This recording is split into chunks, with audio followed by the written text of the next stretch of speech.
Teacher apathy absolutely was the biggest, like the most frequent thing that we talked about, so that makes sense that I would focus there.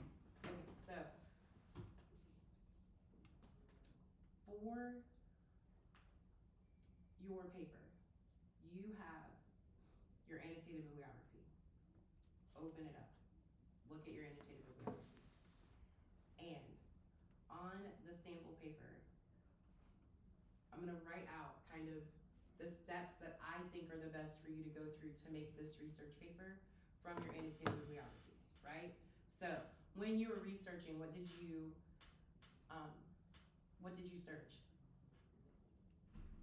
Not like the actual topics, but what are they called? Like questions to tie into it? So your research question, and then also when you're actually typing the terms into the search, what's that called?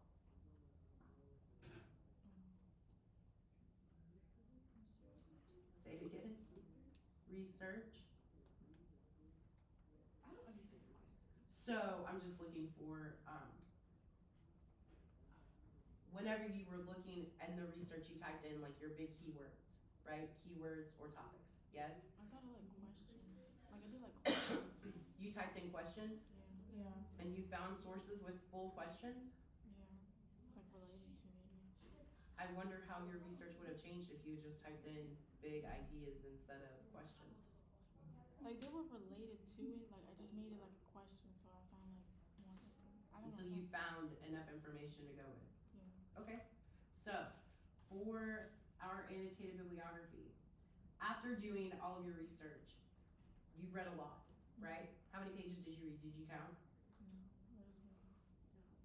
But probably over 100 pages, easily, right? If you did the 2 scholarly papers, 40 papers plus another 5 sources, many minutes of videos that you watched. Were your videos like 10 minutes? Were they shorter? Probably Shorter? Like a little bit shorter than 10 or like over 10. Okay, so overall, probably you read, what do you think? 10,000 words? Probably more. So, if you were thinking about what you read, you should at this point have big ideas that you know you want to prove or that you saw over and over again, right? Big ideas that you know or that you remember seeing that you know will be key claims for your research. So, I want you to type your working thesis statement. And I'm gonna make this a new page. I'm actually gonna make it a new page. Okay.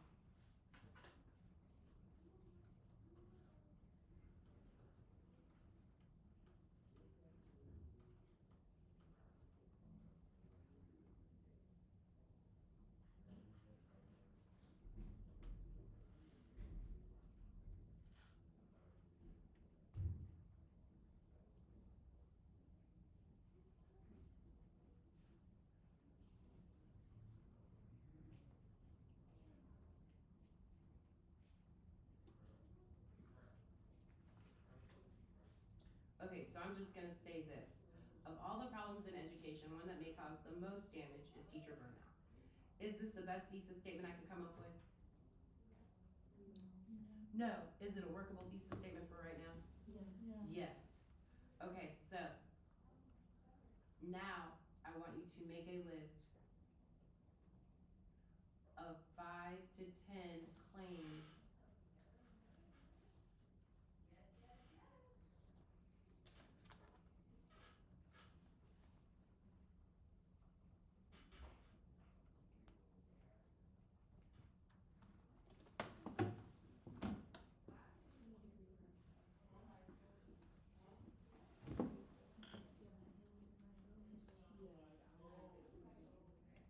You're cold? There's like a little bit of cold. I mean, it did get cold.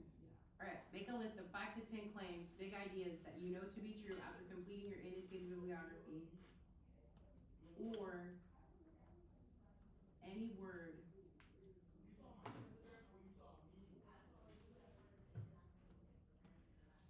that you know needs to be defined. So, for this paper, what is a possible idea that I need to define from my thesis, from my working thesis right now? Of all the problems in education, one that may cause the most damage is teacher burnout. What, if anything, will I need to define from this sentence? Or should I define? Maybe other problems in education, Teacher burnout, and then Adia, what did you say? like other problems in education that can relate to teachers burning out.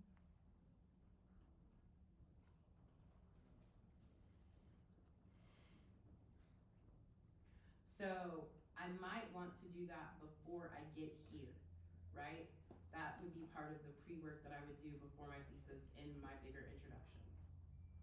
Okay, so I definitely want to define teacher burnout. I'm gonna highlight that because it is a big idea that I definitely have to fill in. So look at your thesis statement. Are there any big ideas that you have to define from your thesis? Like what causes teacher burnout? What causes teacher burnout? Okay, yeah, what causes teacher burnout? Or causes of teacher burnout?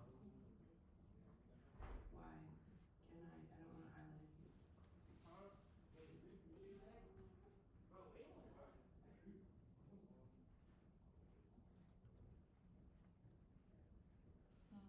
The effects that it takes on teachers. The effects of teacher burnout on what? Who does it Like affect or what does it affect? Students and Students. their families. Who else is, or what else does it affect? The efficiency of learning. Say it again. The efficiency of learning, instruction. The efficiency of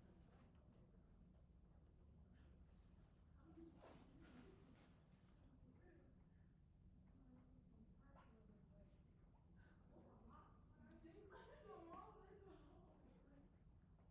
What other big ideas or claims will I likely need to make?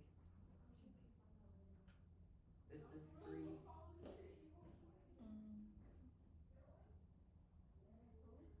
Or Like that's probably like why teachers are the quitting. quantifiable impact it has on learning. Isn't that this? On what? Oh, I thought you meant like the evidence, or you don't put the I'll put the evidence in these paragraphs, right? Or not in these paragraphs, I haven't talked about that yet, but in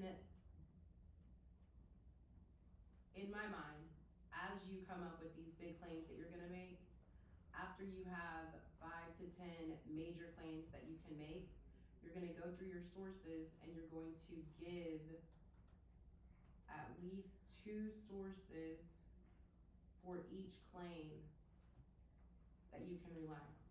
Does that make sense? So that so right now, what you've done is a lot of reading about a topic, right? So now you're gonna make a list of 5 to 10 claims that you can make based on the research that you've done. And for each claim, how many sources do you need to support or use? At least 2. That way you are synthesizing your research as you go and not just summarizing claim by claim. Does that make sense? Because the inclination will be to summarize claim by claim. Or I'm sorry, to summarize source by source. But what I want you to do is synthesize claim by claim by using the 2 sources that you pull out. So you're going to make a list of 5 to 10 claims that you know to be true.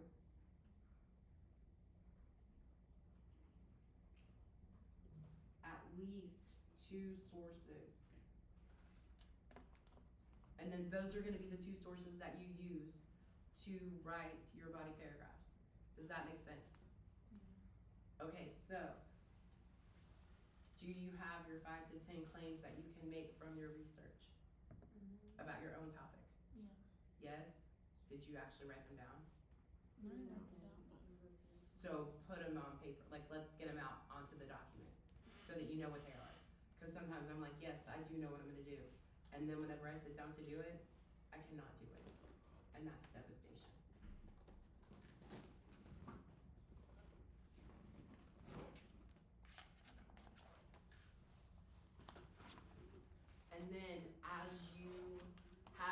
sources, that is when you can have your annotated bibliography open and you can go and swipe your summaries and explanations to help build your body paragraphs. Does that make sense?